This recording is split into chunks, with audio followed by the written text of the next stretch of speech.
Hey sports fans, and welcome to another week of the San Diego Prep Insider High School Baseball Podcast. I'm Christian Pedersen. This is Tommy Morris, the flex master of them all with that bat all season long. And this is Coach David Ring from Canyonside Cages. Guys, last week of the regular season, where does that register on the emotional spectrum right now?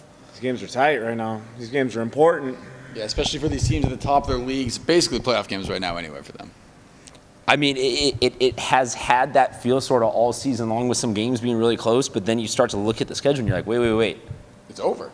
2 games left for a league title and they're tied, or that team you now sort of see like, wait, they've got the title in the bag. That's great. We're going to get to league championships. We're going to talk about some league standings right now, but can we please just off the top give the people what they want? Time for some dingers. They want the dingers. They want to hear about the long ball. Then we'll get to game balls. Then the top 10. Sounds good to me. You ready? Yes, sir. All right, I'm going to name a few new guys. D'Artagnan. D'Artagnan. Still leading the universe. Team 100. Congrats to you. Jesse Garcia is up there with 6 now. He's been having a really good year. This guy He's from Grossmont. Went to Grossmont. Well, goes to Grossmont. Went to the Power Showcase in Florida this year and got a chance to hit at Marlin Stadium. Got a chance to watch this guy hit a little bit. If you ever get a chance, check this guy out on YouTube, man. He won it when he was 14. And he won it when he was 14. So impressive hitter, man. This guy absolutely hits tanks. Eric Waldichuk, big dude, went Oppo Taco against Claremont. The best kind of tacos. This was an impressive home run. Went about 400 feet the other way. Ooh. An absolute tank. Fun to watch that guy hit. Noah Kagan, RB, starting to get hot. Got 3 now. I wouldn't be surprised if he hits, a couple more to finish the season. Gavin Navarro, CCA, he's got 2 now. There's a big list of guys. We've named pretty much all the guys this season with more than 2 home runs. So this is basically finishing off that list. Congrats to all you guys that hit some dingers this year, man. It's not an easy thing to do.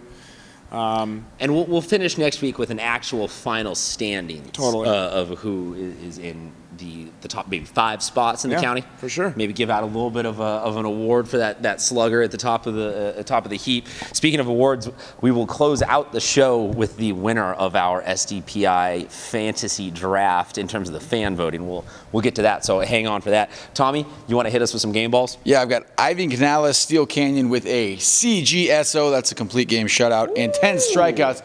You want to have a little bit of deja vu, kind of? How about another complete game shutout from Steel Canyon? This time, Trevor Back. Same thing, 6 strikeouts against West Hills. This was more of a team award, but I had to pick one guy. Bly Mosier from RBV was 3 for 7 with 2 RBIs and their 2 wins last week against Oceanside. That was mostly for the wins for RBV. So good job there from the Longhorns. Jack Sanders, Poway, 6 for 8, 2 doubles, a triple, and 7 RBIs and their 2 wins against Mission Vista. And Cade Brown from Cathedral, 2 for 9, 2 home runs, 7 RBIs in 2 games last week versus Christian. My goodness, Dave. Impressive. You got some game balls for us also? Of course. I wanted to throw one more home run ball out. That sounds good to me. To Zach Kaminsky at Mira Mesa. This guy hit a 9th inning jack off of Point Loma to put them up 1 run. They ended up winning 4-3. They're in sole possession of first place now. Pretty impressive for those guys. That's a bounce back. Just like a team we talk about needing to play really good baseball this week to secure their league win. Tony Johnson, Mission Hills, a guy we've kind of got into, a team we've got into this year. He's got 6 wins. So Tony Johnson, 6 wins, impressive. I want to give a game ball out to him for the season that he's had. Parker St. Germain, Mission Bay, a team that's starting to come up a little more. They've got new coaching. I've seen them play a lot more tougher games this year, not blown out a ton, very tight games. He's had 83 strikeouts this year, which is top 5 in the county, so pretty impressive. And that's a program that has a lot of historical context that you see some of the blue bloods like RB and Torrey and Cathedral staying, Eastlake, those guys staying consistently good. You'd love to see Mission Bay back in that conversation, just for the sake of who they represent contextually. 100%. When I was playing baseball back in the day, I mean, Coach Pugh was back in a lot of people's days because he was 20 plus years. Number 1 every single year we played. They were stacked. They had the best players in the county every year. Tommy, you got any game balls for us? Yeah, I just gave them. You did. That's right. I'm sorry. They were good. My apologies. I'm thinking 4 steps ahead here. Guys, can we just agree that the top 10, with so many league races, we can put off maybe rehashing that the same, because it's kind of the same race that we have every week. Any new teams just in either of your top 10s to kind of shout out at the bottom? Because I know we've had some change. Or is it sort of status quo this week, pending how the end of league happens? Not really. I've got Parker and SFC sneaking into 9 and 10, so that's kind of something that's a little different. That's sort of where the revolving door is. Yeah. And I'd say that it's the same Otay, Mission Hills sort of conversation at the bottom of the Prep Insider poll. Yeah, but when we get to the discussion about league, we'll talk about what Mission Hills maybe should be a little bit higher. Perfect. That's a great transition. That's a great segue. We will start with Mission Hills and the Avocado East League. Guys, sports fans, everybody listening right now, Mission Hills, first place in the Avocado East. San Marcos, 1 game behind them. They have split games this season. This is a perfect place to jump off, which is some of the anarchy that has been this season. What do you see out of this race right now, Tom? Yeah, and I would have said at the beginning of the year, this is San Marcos' league running away. I would have said Vista would have given them some trouble, and they're right up there too. But Mission Hills is in first, and this isn't a fluke. This is 12 league games in, so they control their own destiny. If they win the league, I mean, they gotta give them props because they earned it. Kingston Leniak, the guys like that, they've been playing well all season long. So this is not a fluke. This is not how did this happen? This is a team that's earned it. They were overlooked in the beginning of the year. Now we all see what they really are. Dave, you brought up their pitcher, Tony Johnson, in your game balls. Is this something that you can sort of look at the formula and go, that maybe is the right result for how good this team is? Yeah, that's what's held them up this year. They got another guy by the name of John Clark. He was on your top recruit. He throws really hard to hit. He's 5-1 for them. So when you combine 2 pitchers that can kind of give you back-to-back good starts, that's kind of why you're seeing, the 5-game win streak that Mission Hills is on right now. San Marcos is right on their tail, though, with 4 games in a row also. So it's going to be very interesting to see kind of what matchups, they have this week and how this last week plays out. I would say that this is one of the most interesting, if not the most interesting races, because we could potentially have 2 CIF champions out of the same league here, D1 or Open, depending on when San Marcos. Vista is not out of it. Vista's got 8 wins. 8-4. They're only 2 games back of first. You're absolutely right. But that is just one of many races. So let's head just a little bit down to the Central League, guys. Right now, the Kearney Comets and the Lincoln Hornets neck and neck, both 7-1 in league. You got Morse at 6-4, still in it. But right now, we got a tie. We got a week left of the season, and we got a tie. How do you chop this one up? We'll start with you, Dave. This is a tough one because I could go with either squad right now. Kearney's got Cade Logan, 6-0. They put him on the mound. He's really done a great job of having quality starts for them the whole year. Lincoln's got the same. They're thumping the ball this year. That's a tough one. I don't know what to say. I don't know what to say. D'Artagnan. D'Artagnan. Smack Squad 101. I'll say D'Artagnan. I think they have the best player in the league in D'Artagnan, and I think that will be the deciding factor coming into this last week. When you look at it, interestingly enough, though, Kearney does have more runs scored right now. So live by the fly, die by the fly, perhaps, for Lincoln. That's a tough Only one. time will tell. We're there. Let's head out to the Frontier one because, guys, right now, High Tech San Diego is in first place. I just got to bring this up, though, as more of the statistical anomaly of what the heck is going on. 0 runs allowed in league play this year.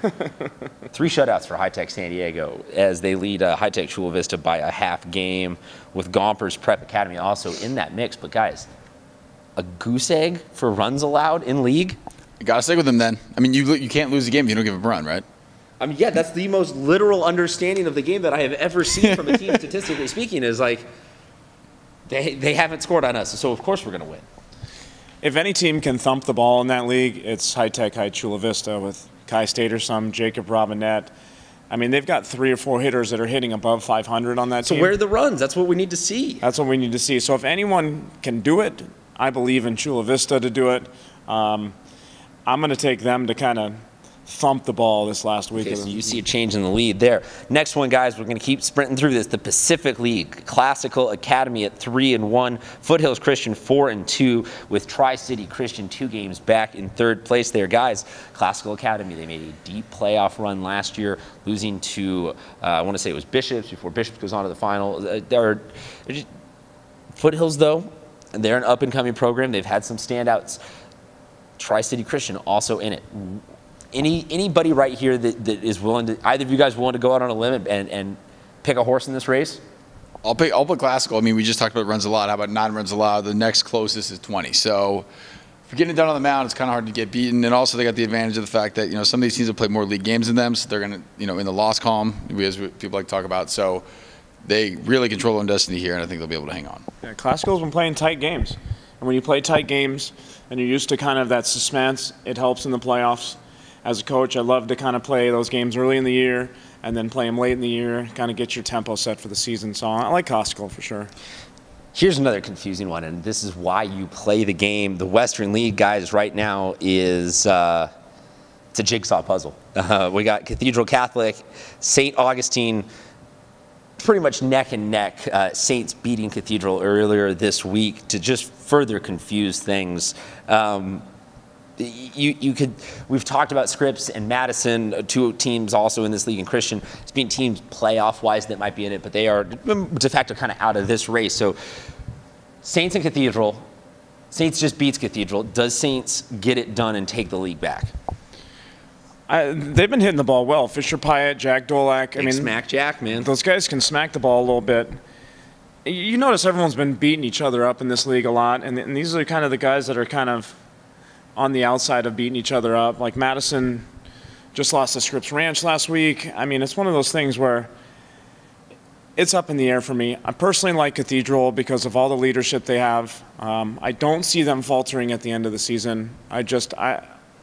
I think they're in it to win it, and I think they'll be there to the end of the season for sure. Yeah, I'm going to go Cathedral as well for, just a mathematical reason. They played 2 less games within the league than Saints, so they just have to not lose 2 games, basically, in order to wrap this thing up. But I will say this about this league. It's been competitive all the way through. Cathedral was the early on favorite. I think it's been a lot closer than we all expected. And anyone in this league really could beat anyone else in this league. So, been really competitive. These guys in playoffs, all of them will be tough to deal with. Tommy, you mentioned tough to deal with in terms of Steel Canyon's pitching staff, so that's where we head next to the Grossmont Valley League. Guys, Valhalla 9-1 in league right now. They are in first place with Steel Canyon 8-2, nipping at their heels. We've talked about Steel Canyon's pitching, so Tommy, is that enough for you to be confident that they can get this done? I am confident in them, but Valhalla, if you looked at their record earlier in this season, they were 4-11 earlier in the year. They've won 9 in a row, so they are on a tear. It was a team that everyone expected to do well. We were all kind of shocked that they really weren't producing early in the season, but they're here now, and again, they've got a 1-game lead against Steel Canyon. Steel Canyon coming on strong here too. I like Steel Canyon. I'm going to give them that edge, but again, Valhalla, hats off to them. I mean, 9 wins in a row. 9 in a row is insane. Yeah. Dave, pitching staff or hot hand? I take the hot hand. Valhalla's been thumping the ball, and that was what was missing when they were kind of struggling there. They weren't putting the ball in play. They weren't playing situational baseball. They've been able to pitch the whole year, but kind of struggled scoring some runs. And so, I mentioned a few games back where they scored 30 runs against El Cajon. I mean, that has really kind of just propelled them into this continuous win streak. Last year we saw the Brawley Wildcats come out of the Imperial Valley League to win a CIF championship. So let's talk about that league, see if it can produce us another champion this year. Imperial, they are in first place right now at 9-1 with Holtville, and then Brawley coming in second and third, still within reach. Guys, the Imperial Tigers right now are 21-4. Is there any argument to go against them in favor of anyone else winning this league? No, they're not letting any runs up. I mean, they've got 15. Straight up, that's all you need to know sometimes. 15 runs allowed. I'll take the team that's only allowed, a little more of a dozen runs throughout the league. That's good. They have 1 loss. Guess it was 2. Holtville, or within league, sorry. 1 loss is to Holtville. It's a team that I've flirted with putting in the top 10. That Holtville loss kind of held me back, but Holtville's good. I mean, to be totally honest, I don't know much about them because they're all the way out there in the desert, but they've got 2 less games in league than Imperial, which to me means mathematically they got a shot at tying them up with Imperial not having any sort of say. Yeah. So Holtville's got a shot mathematically. I still think Imperial will end up winning this league, but do not sleep on Holtville. Last league to talk about is the Eastern League. Right now, Mira Mesa, guys, in their second year under the new coaching staff, has righted the ship, and they are 6-2 right now. On top of that, with Sarah and Point Loma coming in second and third, still within striking distance. So this league is by no means decided. So help us make your best out of what do you see here? I think Sarah's got a real chance to come back and take this lead. But, I mean, shout out to the Marauders, not just in this sport, but, you know, Christian and I mean, David, obviously, you're a baseball guy. But, Christian, we've seen them in a couple sports now, kind of a resurgence for all their programs. So, whatever's going on over there in Mira Mesa, it's going well. So, again, hats off to them. I think Sarah's got a real shot. But, yeah, I'm going to go with Sarah. I've been following Mira Mesa a little bit. Every game they play is a tight game. They don't let up a ton of runs. There's no blowouts for them ever. They play really solid defense. That's part of the reason why I like them going in here. I feel like Point Loma has definitely got the ability to kind of win out. But then again, Mira Mesa is on a 2-game win streak, and you've seen when they've been on a win streak this year, they've rode that out a few times. They've gone on a few good win streaks, and I wouldn't see it to be any different right now.